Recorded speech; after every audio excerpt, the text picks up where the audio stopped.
Hey y'all, yeah, it's Doc Man. I'm back, defying gravity and good taste with another let's say mutt scenario. You know, I have seen so much on YouTube's about on YouTube's right YouTube's. Okay, I got my tubes tied. Excuse me there for a minute. Anyway, YouTube about all these worst case scenarios, man. Everybody's got it in their mind about what they're prepping for. Okay, well, that's fine and dandy. Shouldn't we be, prepared and expect the unexpected? Because more than likely that's what's going to happen. Just when you think you got it nailed, nipped in the bud, and you're ready for it, then what? You know, surprise! Okay, so let's just say, hypothetically speaking, we have a solar flare. Uh, that happens to be a lot of people's assumption that that's what it's going to be. And it's a good assumption because, it did happen in the 1800s, the Carrington effect, I don't know, my ignorant ass, one or the other, where it actually melted wires and everything. If that was to happen today with the way everybody's wired, goodness gracious, man, it could start all kinds of stuff or end a lot of stuff.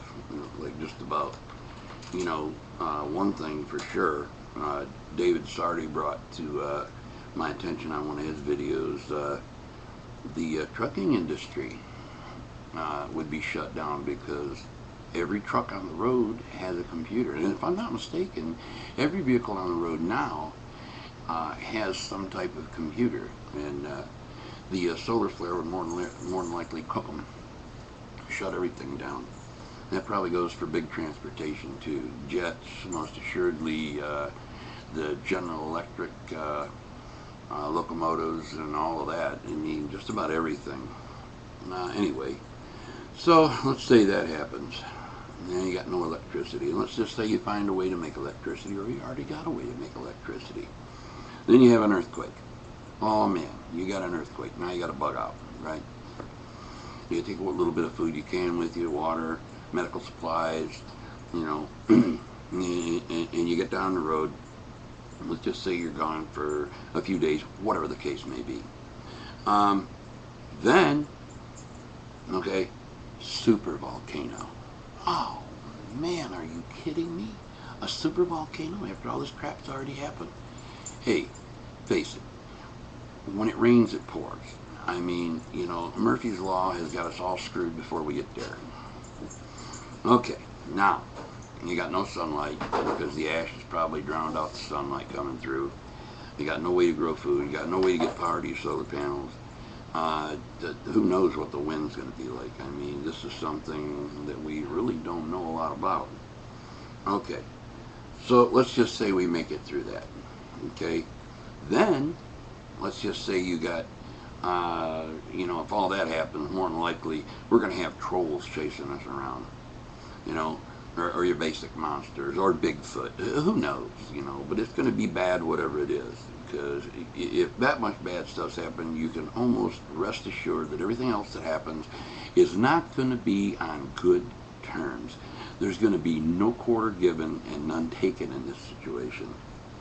Okay, so we got to take to the sea now. Okay, so we find a vessel, we're out at sea, the tsunamis have passed, blah, blah, blah. And who knows what's going to happen out there. I mean, it could be, let's see, the Greek god Poseidon, if he's really down there. He's going to unleash, the Kraken or Leviathan or every other kind of god-forsaken creature you can think of to chase your ass down and want to make a meal out of you because there ain't nothing else to eat except maybe your boat. Okay, now you make it back to land, and you got to go through gators, and you got to go through snakes. And let's face it, anything that's left on planet Earth is going to be hungry as hell, because more than likely most of the food is going to be wiped out.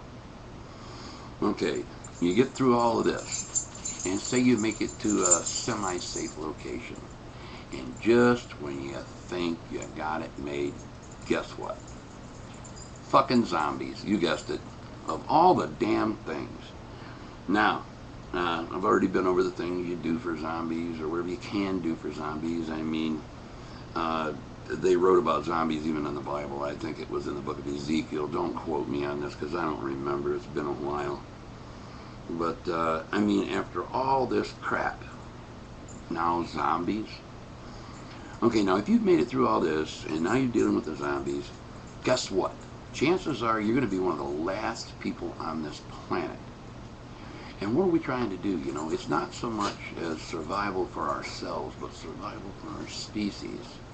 And if there's no other people left, why bother? I mean, if it's really going to be that bad, then I say this, get me in the first episode, man.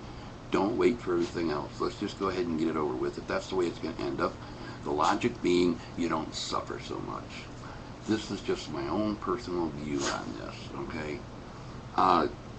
God forbid any of this stuff ever happens.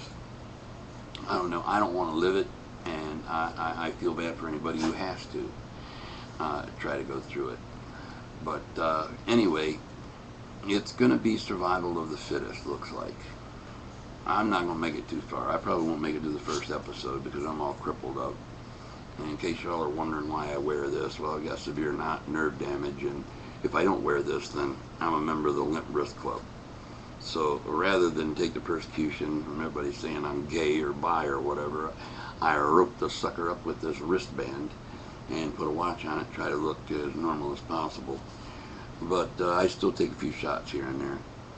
Anyway, I just thought that I would go ahead and get that off my chest because I'm so tired of seeing it. And you know what? It's really not even worth worrying about. Because here's the thing. If it's going to happen, it's going to happen. There ain't nothing you or anybody else can do to change it. Just like trying to change the government. Ain't going to happen. They're going to do what the hell they want to do. And that's just the bottom line. Anyway, now that I've went ahead and vented, because that's all I'm doing right now, the video YouTube here has become my sounding board, and I'm basically venting my frustrations about all the bullshit that I'm hearing. And I'm sure a lot of you out there are tired of hearing the same crap too. I mean, I haven't got to the point to where I'm unsubscribing to folks or anything like that.